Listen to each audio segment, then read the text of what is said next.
I'm still surprised that so many years later it's still in use. I definitely feel very proud.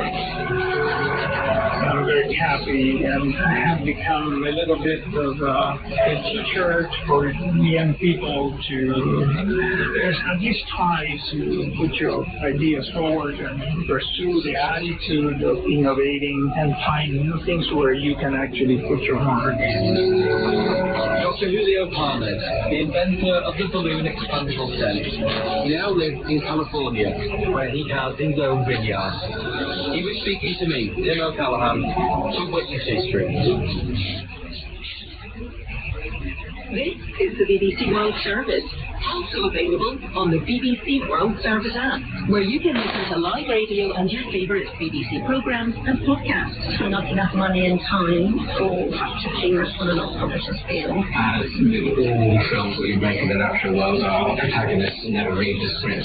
Yeah, it's been out there, but in a much more fan-focused way rather than a full news media type way. Download the BBC World Service app. In half an hour, we're in the studio. Although President left side of Scott played heavy, as he returns to his first love, the stage, and prepares to play for the third time in his career, the only main character that Shakespeare wrote is a person of colour. This is the BBC World Service, the world's radio station.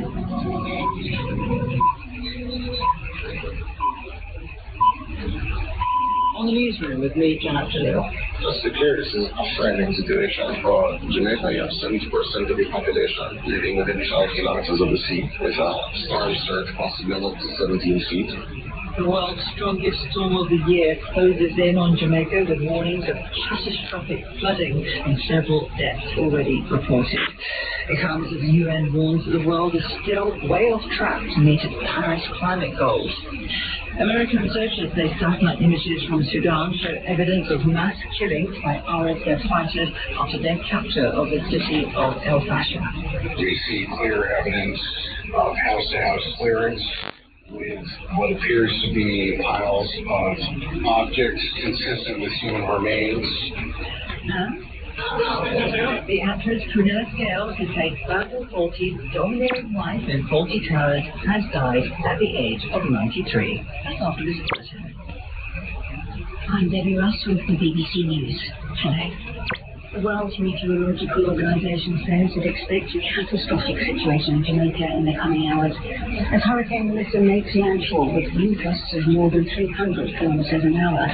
UN agency described Melissa as the storm of the century, with huge tidal surges and flash floods. There have already been landslides, fallen trees, and at least 3 deaths in Jamaica. Esther Powell is Emergency Services Manager with the Red Cross in Jamaica.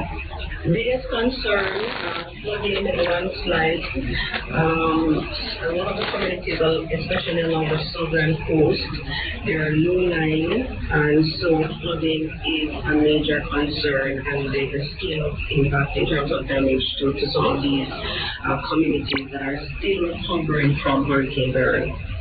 Researchers at Yale University in America say they found evidence of mass killings after the paramilitary rapid support forces seized control of the city of El Fasher from the Sudanese army. Rakisa Wandera reports. The humanitarian research lab found clusters of water-plated human bodies near RSF vehicles and along a 57-kilometer-long earthen wall that now surrounds the city, suggesting civilians may have been executed while trying to flee. The report also confirms that the RSF has captured all major military installations, including the Army's 6th Division headquarters and El Fasher airfield. Analysts say the findings point to deliberate targeting of non-Arab people, raising fears of ethnic cleansing. The city, under siege for more than a year now, is facing extreme food shortages and near-famine conditions. Israel has confirmed that the names handed over by Hamas on Monday don't belong to any of the 13 hostages still unaccounted for in Gaza. It's believed they instead belong to a hostage who's already been buried in Israel. The development has been seen as a blatant ceasefire violation by Israeli officials, and they're holding an emergency meeting on how to respond. The European Court of Human Rights has rejected a challenge brought by young climate activists against the Norwegian government's Arctic oil exploration. Our Global Affairs reporter Neil Swagan has more details. Norway, Western Europe's largest oil and gas producer, has been drilling increasingly north in the Arctic.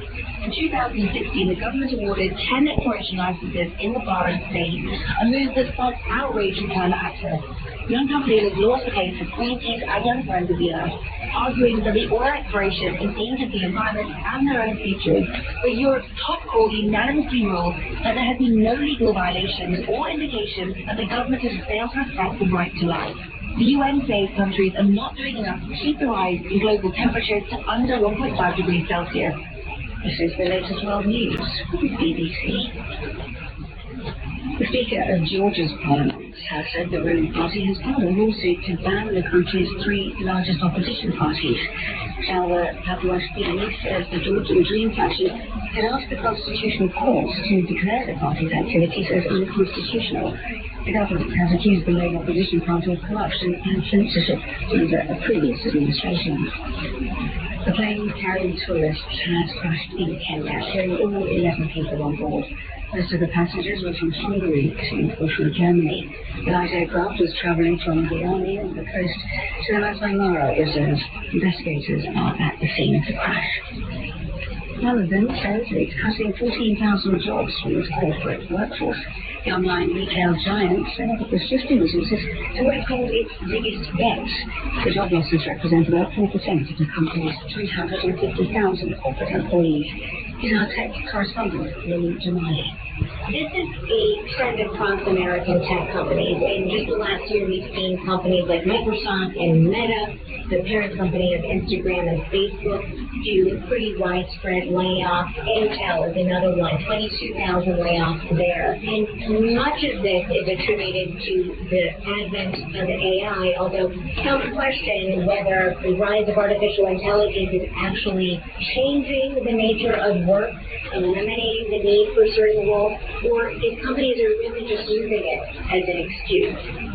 Japan's defense minister has said the military will be deployed to help counter a sharp rise in bear attacks in the Akita region. The governor, the mountainous prefecture, had called on the army to protect residents.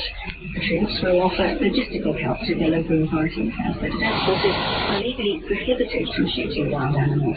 10 people have been killed in attacks across the country this year. BBC News. You're listening to the Newsroom from the BBC World Service with me, Jill. It's already been described as the strongest storm this year anywhere on the planet, and anxiety has been mounting in Jamaica in the past few days as Hurricane Melissa draws ever closer. A Category 5 storm is now forecast to hit the